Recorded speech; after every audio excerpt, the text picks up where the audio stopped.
আল্লাহর ফেরেশতা সিংহা হাতে নিয়ে মুখের কাছে নিয়ে আল্লাহর আরশে মুআল্লার দিকে তাকায় থাকে, একটা সেকেন্ডের জন্য এদিক আর ওদিক করে না। কখন রব হুকুম দিবে সিংহায় ফুৎকার দেওয়ার জন্য, যখন সিংহায় ফুৎকার দিবে কুরআন বলতেছে ইদাস সামাউ ফাতারাত, আকাশ ভেঙ্গে ভেঙ্গে ভেঙ্গে ভেঙ্গে পড়তে থাকবে। ওয়া ইদাল কাওয়াকিবু তাসারাত, সমগ্র নক্ষত্রগুলি ভেঙ্গে ভেঙ্গে ভেঙ্গে ভেঙ্গে পড়তে থাকবে।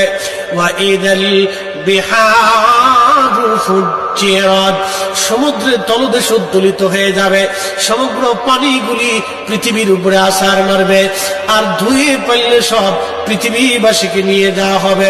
ওয়া ইদাল কুবুরু বুসিরাত, কবরের ভিতরে যাহা আছে সব আমার মালিক আমার রব বের করে দিবে।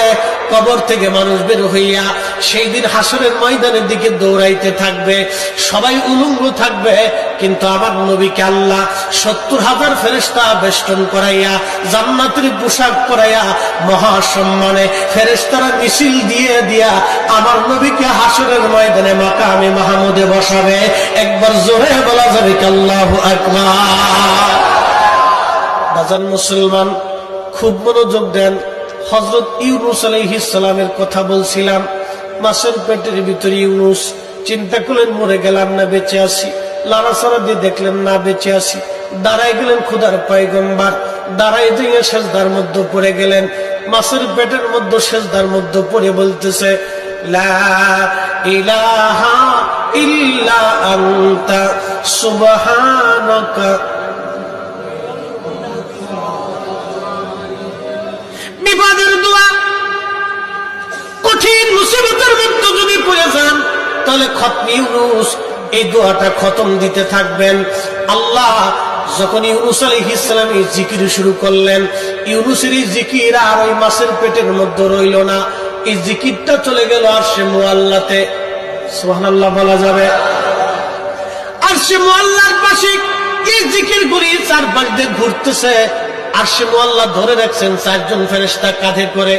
এই ৪ জন ফেরেশতা আল্লাহকে ডাক দেবে, রব আপনার বান্দা ইউনূস তিনি জীবনে ভালো অবস্থায় থাকার সময় আপনার জিকির করেছে, আজকে সে মাছের পেটের ভিতরে পড়ে গভীর সমুদ্রের মধ্যে আপনার জিকির করতেছে। আল্লাহ ইউনূসের জিকিরের আওয়াজ আরশে মুআল্লার চারপাশ দিয়ে ঘুরতেছে। আল্লাহ আপনি আপনার ইউনূসকে মাফ করে দেন।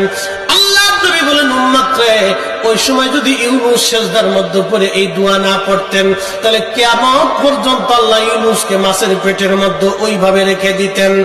হযরত ইউনূস ওই সময় জিকির করতেছিলেন, এমন সময় ইউনূস আলাইহিস সালাম ডাক দিলেন, হে রব সমুদ্রের ভিতর থেকে আপনার জিকিরের আওয়াজ আসে, সমুদ্রের ভিতরে আপনার জিকির করে কে? আল্লাহ ডাক দিয়ে বলেন, ইউনূস তুমি সমুদ্রের ভিতরে জিকিরের আওয়াজ শোনো। সমুদ্রের পানি আমার জিকির করে, সমুদ্রের কঙ্কর আমি আল্লাহ জিকির করে, সমুদ্রের পাথর আমি আল্লাহ জিকির করে, সমুদ্রের বালুকণা আমি আল্লাহ জিকির করে, সমুদ্রের মাছ আমি আল্লাহ জিকির করে, সমুদ্রের শ্যাওলা আমি আল্লাহ জিকির করে, সমুদ্রের নিচে গাছ আমি আল্লাহ জিকির করে, সমুদ্রের নিচের পাহাড় আমি আল্লাহ জিকির করে। ওই জিকিরের আওয়াজ ইউনূস তোমার কানে লাগতেছে। আল্লাহ